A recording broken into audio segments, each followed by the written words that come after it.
glad to have you here. Gary and I are going to spend the better part of an hour talking about the history of history today, and how we got started and how we got to be where we are as a historical society. And then toward the end, maybe we'll look down the road a little bit and do the impossible. We'll forecast the future. The story of the State Historical Society is a dynamic story. It's made up of some really powerful people.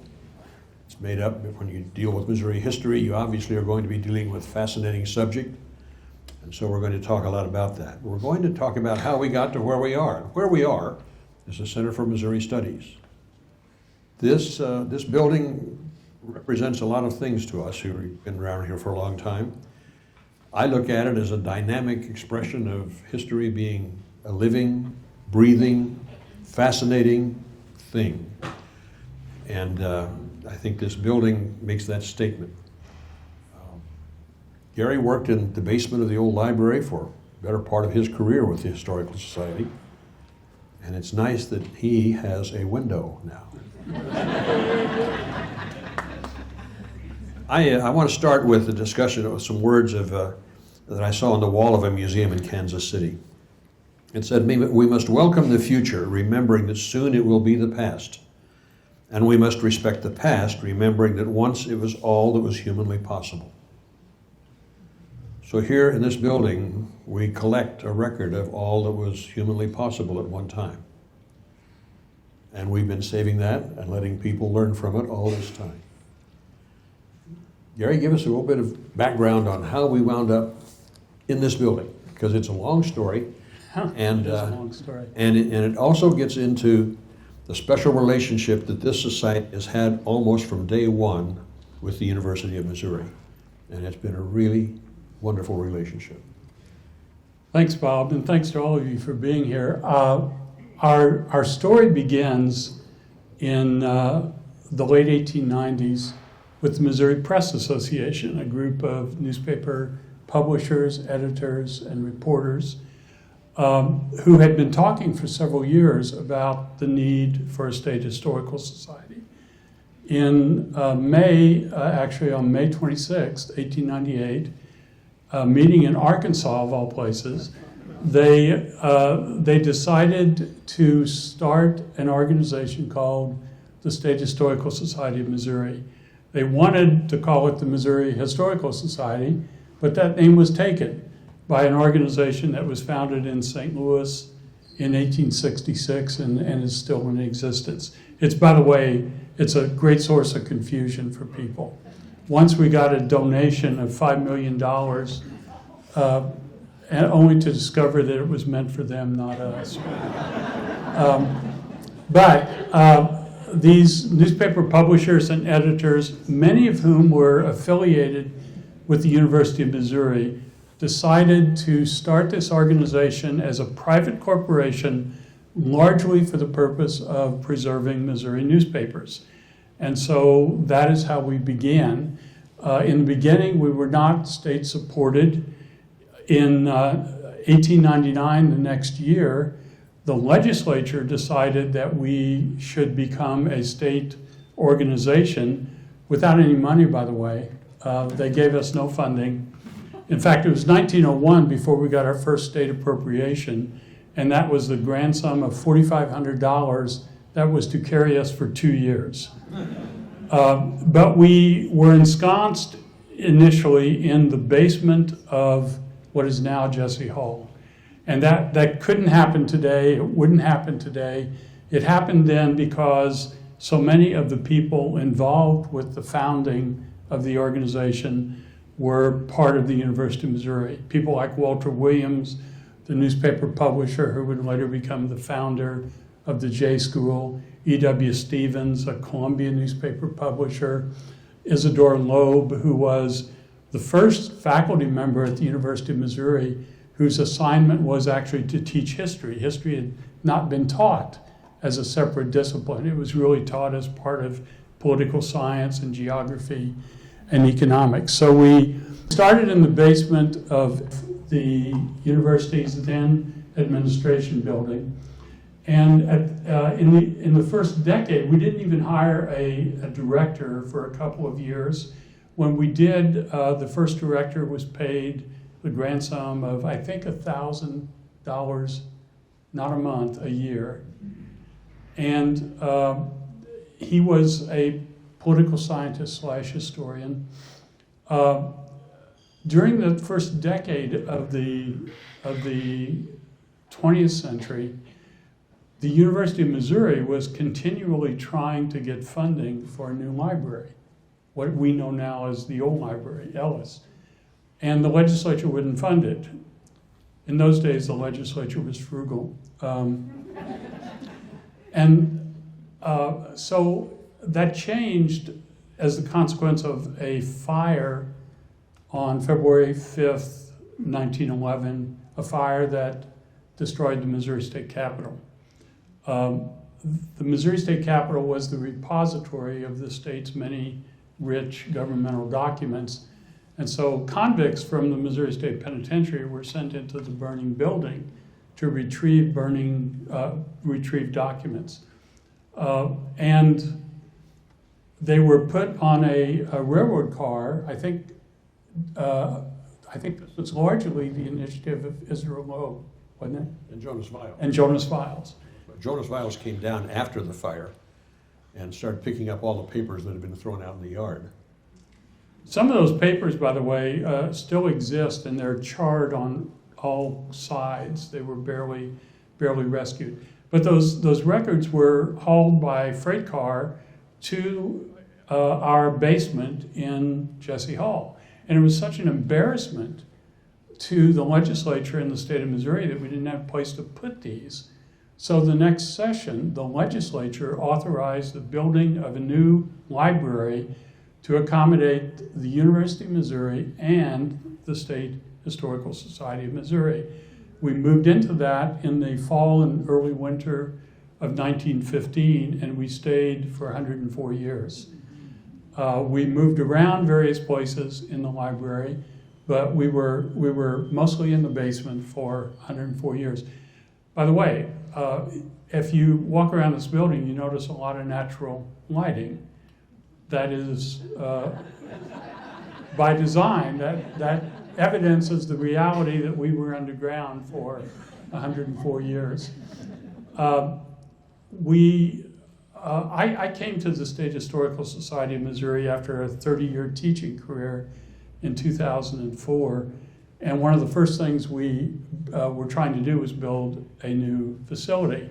At that time, the plan was to renovate the old McKee Women's Gymnasium. And we were going to move into that space, a renovated space. It occurred to me and others almost immediately that was totally inadequate. First of all, it was going to be much less space than we really needed. The parking problem would not be solved at all because, in fact, it would be worse. The greenhouse was behind us. So there were a lot of problems. So we launched an effort to try to persuade the legislature to help us build a new building. And we started really seriously on that in 2008. It was 2015 before the legislature authorized the issuing of $35 million in bonds to build a 76,000 square foot building. The bonds were sold the next year in 2016 on April 19th, 2017. Were any of you here for the groundbreaking? Yay, thank you. We broke ground, and in the summer of 2019, we began moving into the building. We had a grand celebration out on the Peace Park and in the building on the 198th anniversary of statehood on August 10th, 2019. And then 6 months later, we closed the building because of COVID. We were closed for 3 or 4 months. We reopened, and we're pretty much back to normal. So that's a short answer to your long question. How did we get through COVID?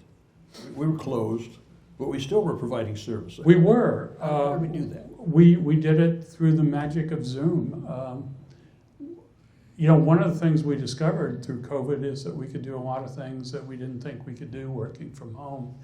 One of the major thrusts of our effort to survive COVID had to do with staff members transcribing documents from their homes and making it possible for us to put those online.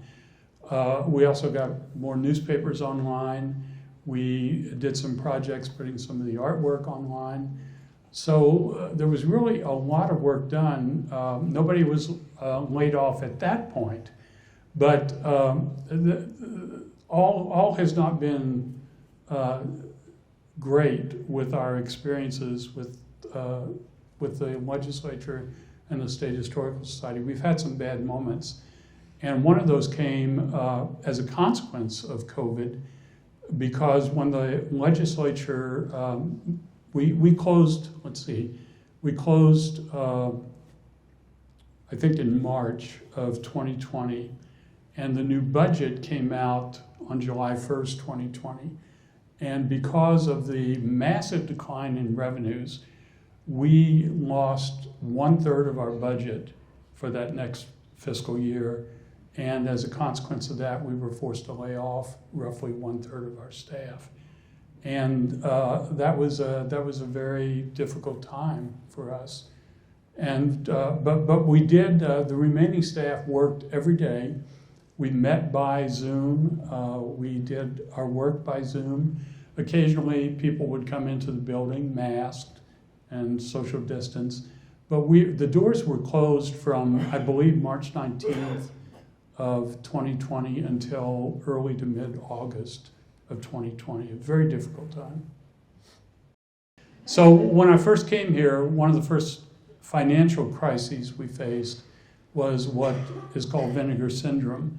We had a problem in our microfilm that the film was actually turning to vinegar and was going to disintegrate.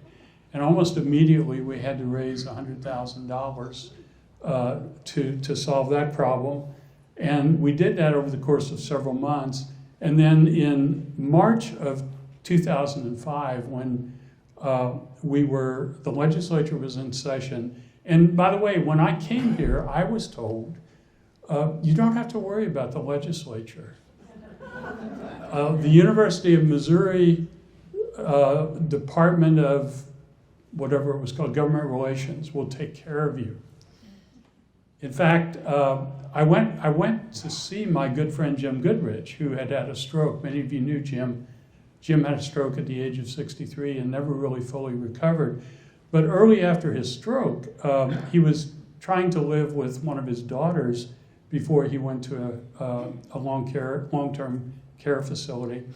And so I went to see Jim after I took the job, and Jim said, I shouldn't tell this, but I will. Jim said, you don't have to worry about the legislature. All you need to do, I won't mention the name, but he said, all you need to do is take the person who's in charge of lobbying for the university, a good bottle of scotch, and he'll take care of you. So a couple of months went by, and I was following the budget online, but I wasn't going down to the Capitol.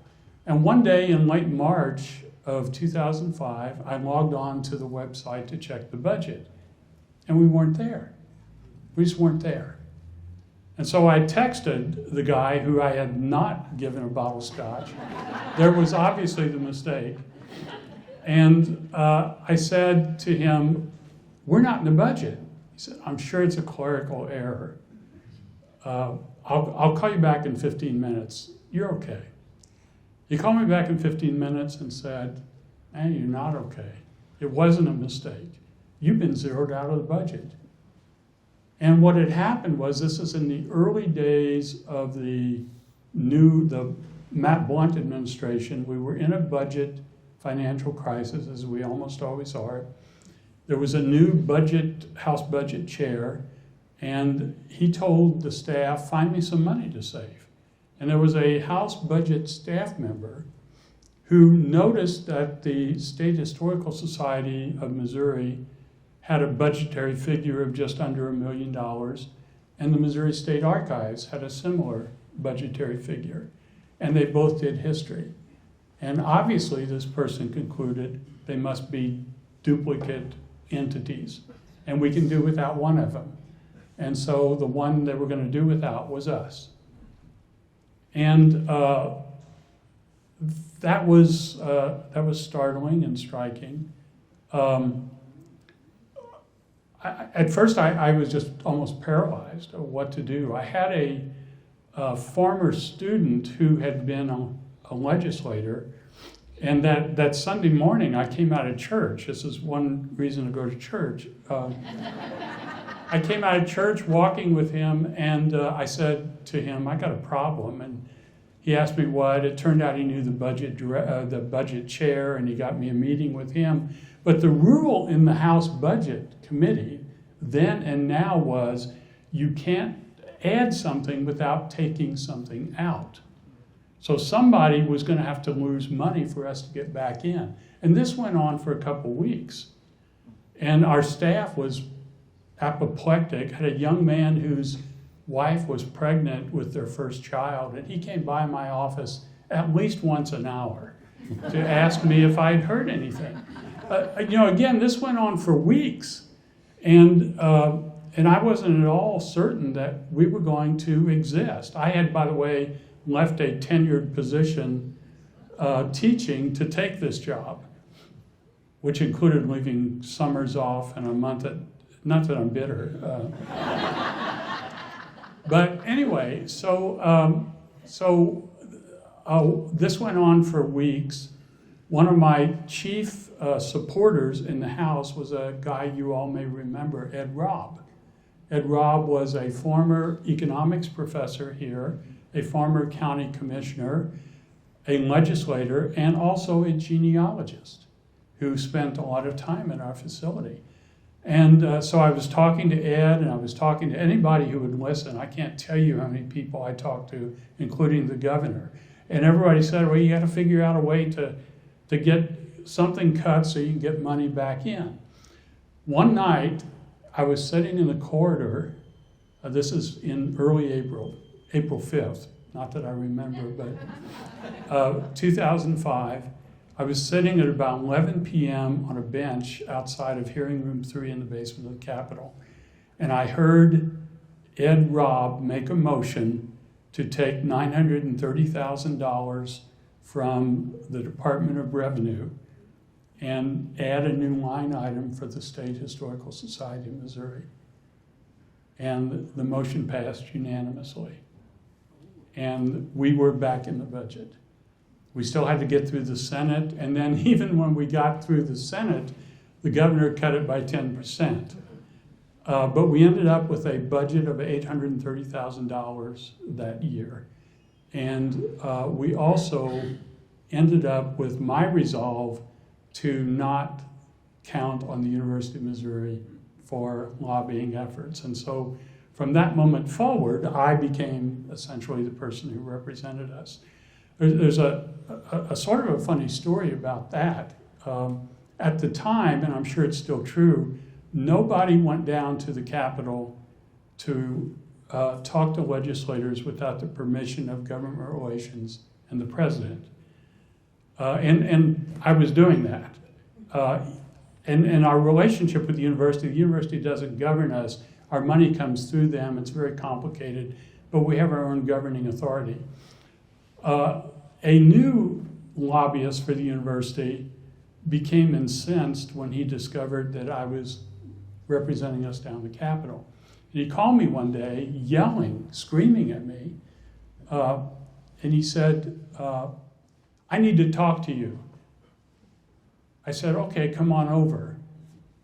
He said, where are you? I said, you represent us and you don't know where we are? So I told him how to get to the library. And he came in and he was so incensed, he tapped me on the chest very aggressively, and he said in some colorful language that Elson Floyd was going to fire me. And I said, well, Elson Floyd didn't hire me. But anyway, the next day I get a call from Elson Floyd, who says, can you come over and visit with me? Well, yeah, I can do that. So I went over to visit Elson Floyd, and I don't know, those of you who remember Elson Floyd, he was always impeccably dressed and looked like a GQ cover model. And I walked into his office and he was sitting there with his legs crossed and kind of looking just quizzically, and he didn't say anything for, must have been a full minute. And finally he just said to me, you know, if I was you, I'd have done the same damn thing. And then he said, I hear you're trying to raise money for something called vinegar syndrome. How much are you short? And I said, we're about $30,000 short. And he said, I'll transfer that amount into your account.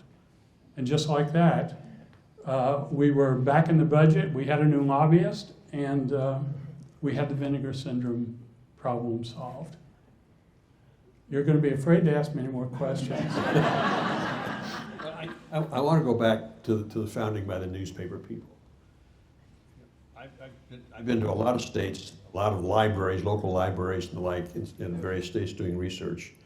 And if I go into a library and I ask if they have their local newspapers on microfilm, some say, yeah, we do, and some say a little bit, and some say, no, we don't. One of the great advantages of our historical society is that we have this giant volume of newspapers that tracks our history back to 1808. Are we unusual in having this kind of newspaper resource as a state historical society? We are. Actually, we're unusual in just about every way you can imagine. It is widely regarded as one of the country's best collections of local and regional and state newspapers.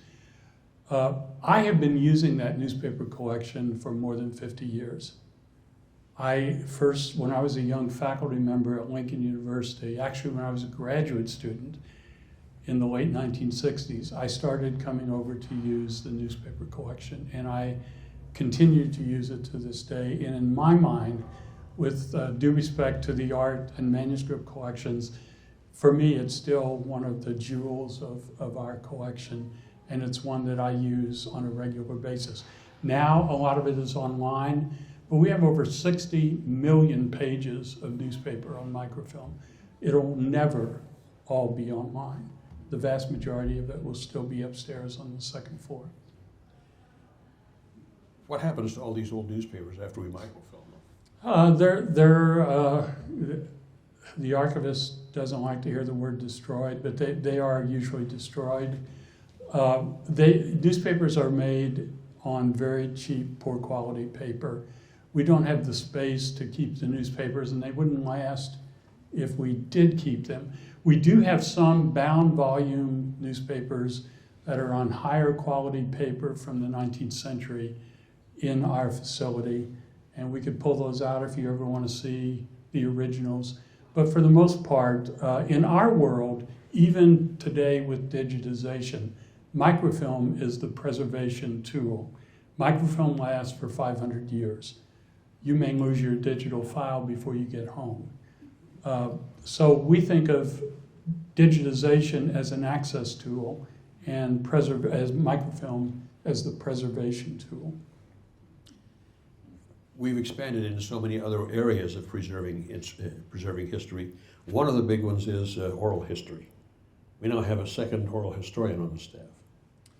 And so that tells us how much that's grown in the last 20 years, is that? A little more than that. We actually developed an oral history program in 1993 because there was a state senator who will remain nameless who wanted to see himself interviewed and his story preserved. And so he inserted into the budget money for a position for an oral historian. And we started in 1993 recording oral histories. In the beginning, we recorded a lot of political histories. We hired an oral historian who's from Southeast Missouri, so we did a Boot Hill project. We've done a number of targeted projects, including with veterans. We did a one-room schoolhouse project. We interviewed prisoners of war.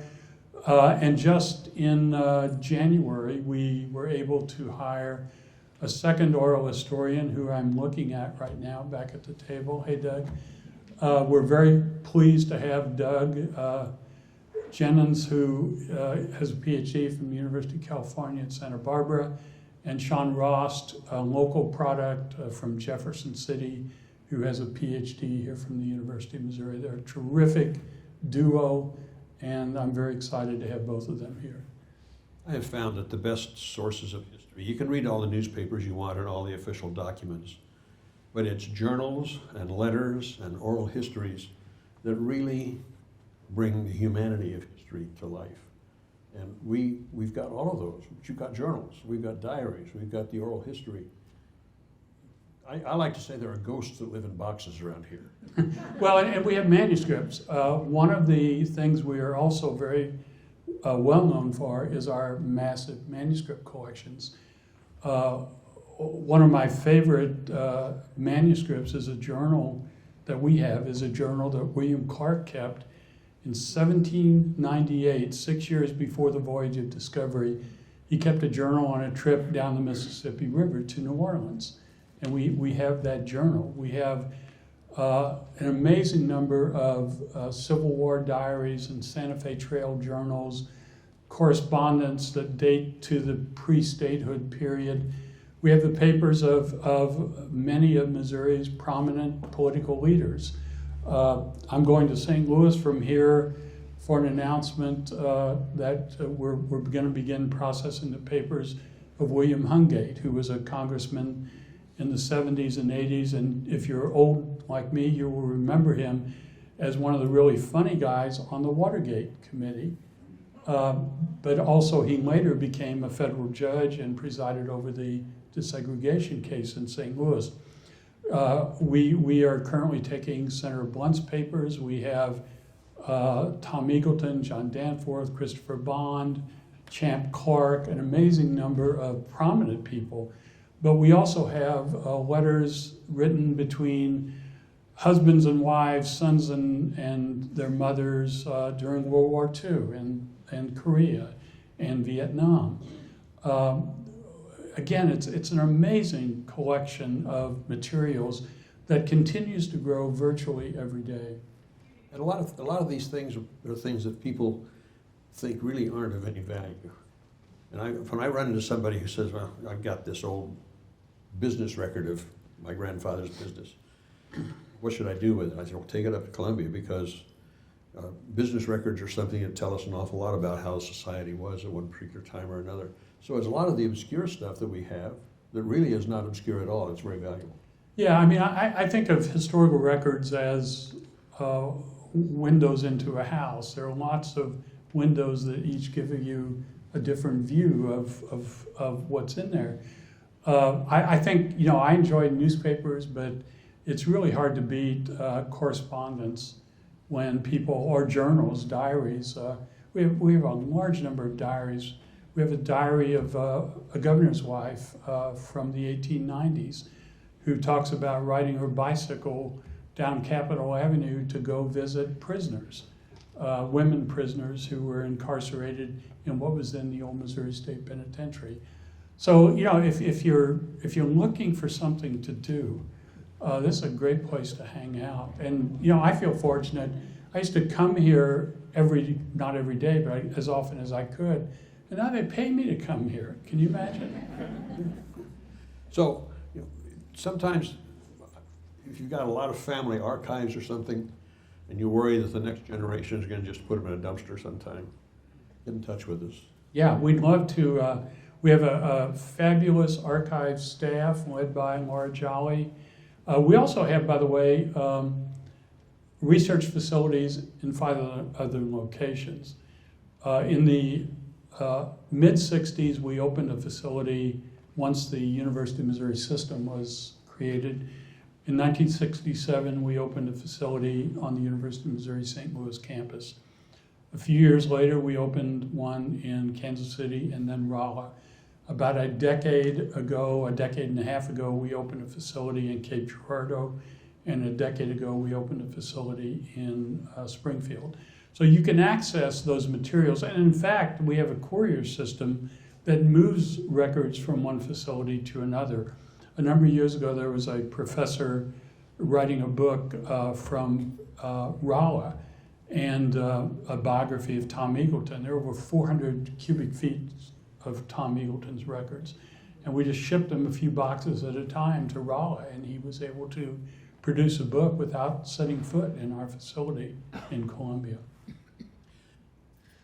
Let's talk about the artwork, because this is another thing that's really important. We just got a huge new acquisition at the art gallery. In case you haven't seen the huge new acquisition at our art gallery, make sure while you're here today you stop by and see it. Was a Bingham painting the first of our paintings that we acquired? It was. It was a portrait.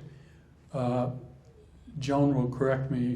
I'm sure she's in here somewhere if I'm wrong, but I think it was about 1923. It was the mid-20s when we got a portrait. We began seriously collecting art in the 1940s with Order Number 11, the most iconic of Missouri's historic art paintings, and then part of the Year Apparel series from Thomas Hart Benton. Going back to our origins, originally our mission defined us as a place that would collect portraits. Later, the Board of Trustees interpreted that rather liberally to mean any artwork, not just portraits. By the way, in our original mission statement, we were going to be a museum also, and we were going to be a museum of natural history. That fell by the wayside. We never really did seriously collect three-dimensional objects, except, again, we do have some sculpture, including the 7-foot-tall Tom Benton in the art gallery now. Yeah, this is Senator Thomas Hart Benton, who used to be in the statuary hall at the Capitol in Washington, and we just took delivery of that within the last month or so, which is no small feat, because the state of Missouri decided every state has 2 statues in this hall, and the state of Missouri decided Harry Truman should be there. So that meant one of our existing statues had to come home or go someplace. So they put Harry Truman in the statuary hall, and they sent us back this marble statue of Senator Thomas Hart Benton, which is really an outstanding piece of work, except these things aren't light. Yeah, Thomas Hart Benton weighs 5,000 pounds, and the base he stood on weighed 5,000 pounds. So Tom's on the floor now because the weight was too much. In fact, if anybody brought a trailer, the base is in the loading dock area. We could work out a deal. It's too heavy for us to even take it to the basement because the freight elevator won't carry it. The base is 5,000 pounds as well. One of our more prominent things that we did, one of the more prominent things that we did was a long time ago we got into the highway marker business, and that was one of our first really major outreach efforts, wasn't it? It was, and it actually, the one that most people are familiar with is the one that you see these county signs in bronze. I think there's one in each county, and there are a few counties that have more than one. That was done in the 1950s. There was an earlier one in the 30s that was launched by a president of the State Historical Society who was an attorney from Hannibal, and he wanted to see highway markers along Highway 36 from St. Joe to Hannibal. And so he paid for them himself. We did the inscriptions, the research and so forth, and some of those are still out there. But in the early 50s, we were able to get funded through the legislature, a joint venture. The Highway Department and the State Historical Society of Missouri would produce these huge highway markers, and they're still out there, many of them. Occasionally we get a call because a trucker has backed over one or something, and many of the highways have been rerouted, so they're not on the mainstream highways anymore. But it was a very important outreach effort in the 1950s, and again, it was a one-time funding, so we still get requests for these, and I don't think we're probably going to get any new funding for new markers. As I was looking back over our history, I thought, how has the concept of history changed during the 125 years we've been the State Historical Society?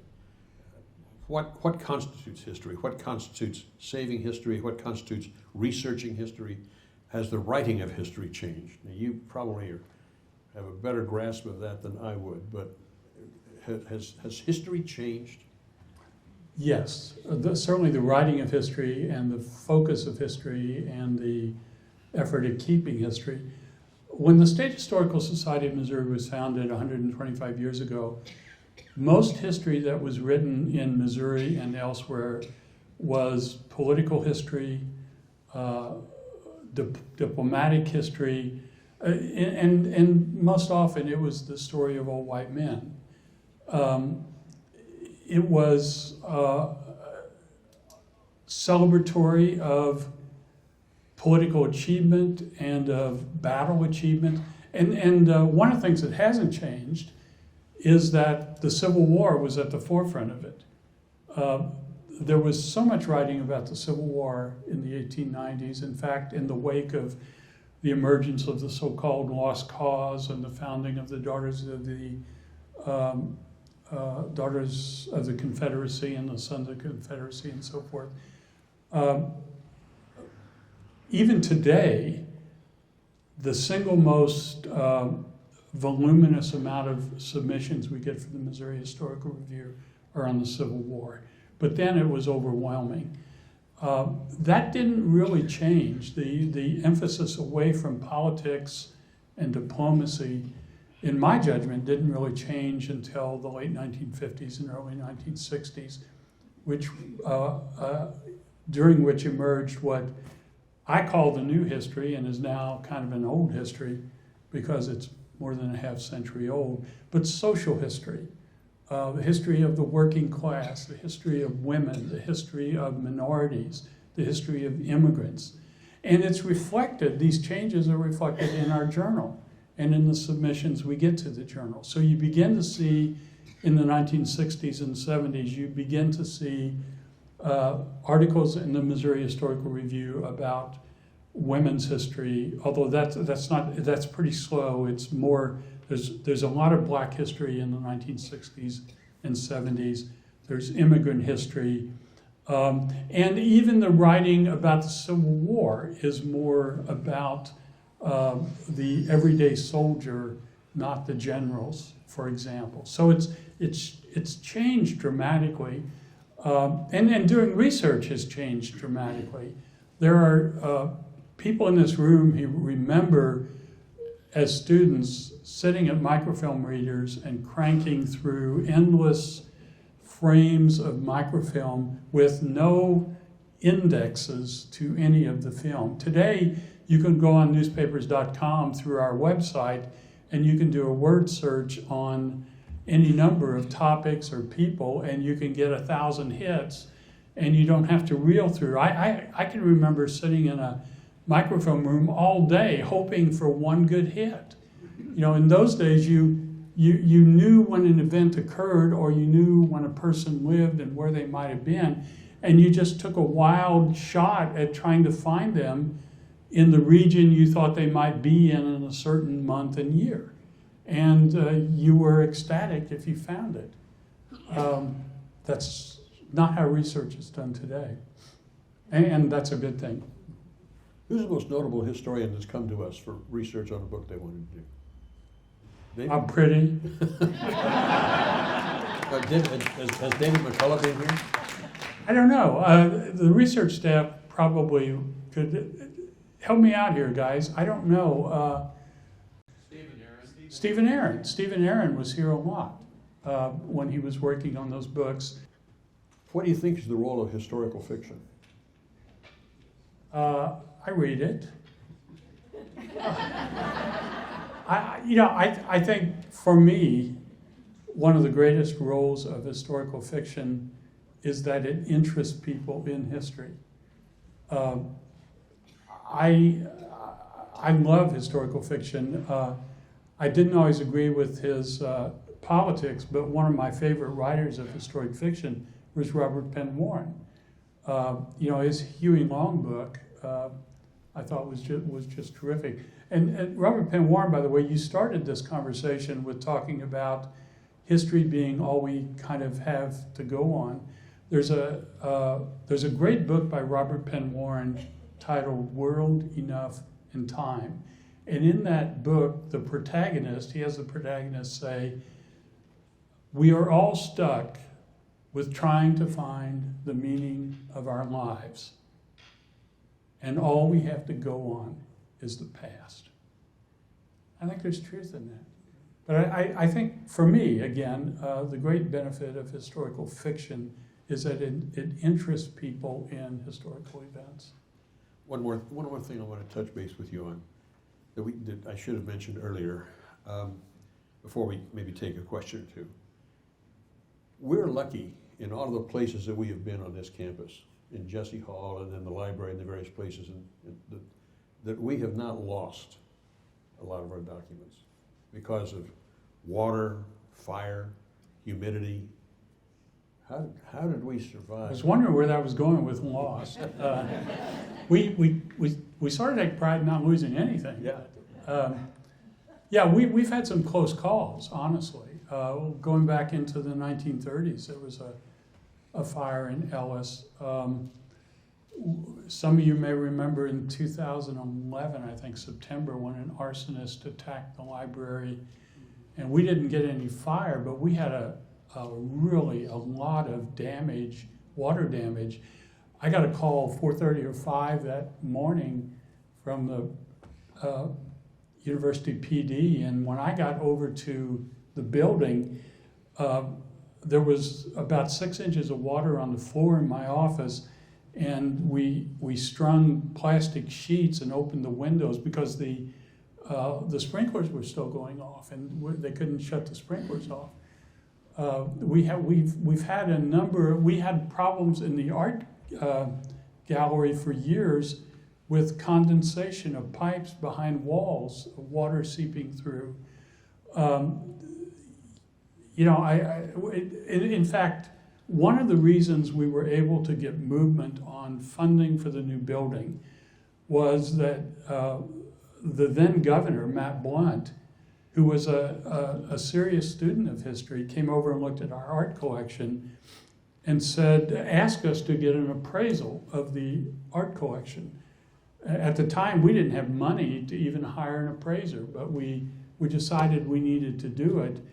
And we got an appraisal, and our curator won't let me give out the figure, but we got back a more than a 9-figure estimate of what just the Binghams and the Bentons were worth. And so we used that as leverage with legislators to say, something happens to this stuff, you guys are to blame because you know what this stuff is worth. And ultimately, that helped us a great deal. So, as you said, our digital stuff could be lost by the time we get home, So, how are you going to preserve today's history? I need an archivist up here to answer that, but we are trying to capture, we tried to capture, for example, some of the history of the pandemic through Facebook posts and texts and so forth. But you are right that it is a serious concern to historians about what's being lost. We're currently we just finished, I think, processing the Dewey Short papers. Dewey Short was a congressman from the 1930s, 40s, and 50s. And when you compare his correspondence to correspondence from somebody from the early 21st century, there's no comparison. He wrote what he thought, and he wasn't concerned about what was going to show up on Twitter or on a Facebook post. So you put your finger on a very important problem, and we're trying to solve it, but I'm not sure how we're going to. I doubt that anybody keeps journals, or very few people write hard copying letters anymore. And that's a shame as far as I'm concerned. At one time, I thought the computer was going to be a revival of letter writing because of email. And that was before Twitter came along and all these other things, or 140 characters, let people spout off all the time. But at one time, I thought email was going to replace the old letters, and we quit writing letters so we could pick up a telephone and call somebody easily. Well, I'm not sure that was necessarily a sound thought, but that's one of the things that we try to keep up and try to figure out how to do. Another question, if you're ready? Yes. Did I see a hand up back there somewhere? Hi. What do you have written by Missouri Native Americans, written history by those folks? We have honestly very little. We have what others have recorded about the writings. Greg Olson is in the room. He can answer that better than I. And by the way, a shameless plug for his new book coming out in just a couple weeks on the history of indigenous peoples in Missouri, I think is just going to be one of the best things that's ever been written. But we have, unfortunately, very little. We have some artwork. We have, again, the recordings of the writings of what other people said or what they thought Native Americans said to them, but we have very little. I wish we had much more. We had a good article a couple of years ago about the Indian treaties. I was astonished to read how many treaties it took with how many different tribes it took before this land was actually United States land. This was not United States land or American land when it became the Louisiana Purchase. Yeah, and if you think about that, the irony of that is the Americans bought from the French land they didn't own. But we're good at that. Thomas Jefferson thought that was the most unconstitutional thing that happened during his presidency. Back to the last question you asked before we started taking questions. One of the, in my judgment, and I've reached an age where I have very little, if any, filter, but one of the great dangers for the writing of history today, it seems to me, is the obsession we seem to now have with critical race theory and diversity and equity and inclusion. I don't think I could teach history today without getting in trouble quickly. And I think that is a real shame. And I hope this trend runs its course soon, because you can't, my mentor was a professor who would often start a class with a rhetorical question. He would ask the class, what is the goal of the historian? He'd pause for reflection, and he'd say, to search for the truth, wherever the truth takes you. And you can't do that if you're obsessed with hurting someone's feelings. Thomas Jefferson put it like when he said, if you're going to be honest about your history, you have to take it warts and all. Keyword promotion. How are you promoting? I look around the room. We're from a historical society, and our society is a bunch of baby boomers. How do you promote to the next generation? You're talking about this time. Happened back several years ago. What's current promotion going on? How do we reach the young people? I've got nothing against boomers. Again, the two questions so far, you put your fingers on real serious problems. One of the things we're discovering is that there are a lot of historical societies in the state made up of boomers and older who are going out of business. And they're calling us and asking us to take their collections. I think one of the most important things we do is sponsor National History Day in Missouri, which is a national contest that involves 2,500 to 3,000 Missouri kids, grades 6 through 12, doing history projects each year, a variety of projects, papers, websites, dramatic interpretations, and so forth. I'd like to see that program greatly expanded. We also have a website that we call Historic Missourians that is geared toward 3rd and 4th graders when Missouri history is taught. You don't have to be a 3rd or 4th grader to use it. It's actually very useful for general information about Missouri figures. But the number one hit we get is on George Washington Carver every year. But those are two things. But I think we need to do more, and it's very hard to do. You know, again, looking around this room, there aren't many people. How shall I say this? Well, you know what I mean.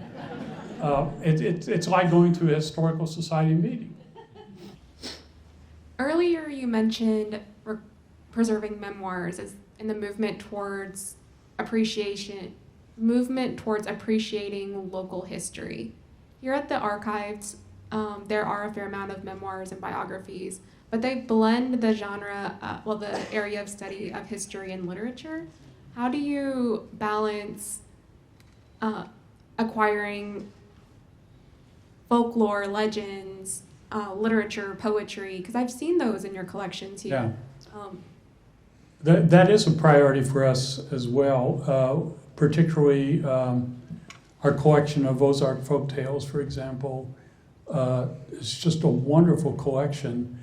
I think if you're writing it down, we're interested in it. You know, I think good history should be good literature. And in a real sense, good literature becomes something that good historians will study. So I wouldn't, I wouldn't make that distinction. I would encourage people to write. I don't think any of us writes enough. I think we all should write every day. I mean, I had teachers who demanded it. And I don't know how much writing is required among students. Maybe that's another angle to try to get young people interested. When I read texts from my grandkids, it kind of worries me about the quality of the English language. I've often talked to various groups, especially groups about like this, and one of the things that I tell them is, it's important that you write your own autobiography. Most people are afraid to do it because they don't know where to start. And I just say, start. Just start writing. Doesn't make any difference whether you're starting writing it when you're 50 years old or when you start trying to describe when you're 10. But just start writing, and then you'll fill it all in. But it's important that you write this stuff down. Write down what it was like, growing up in the 40s or the 50s or the 60s. What influences you had around you, including your teachers, your parents, whatever was going on. But at least get it down.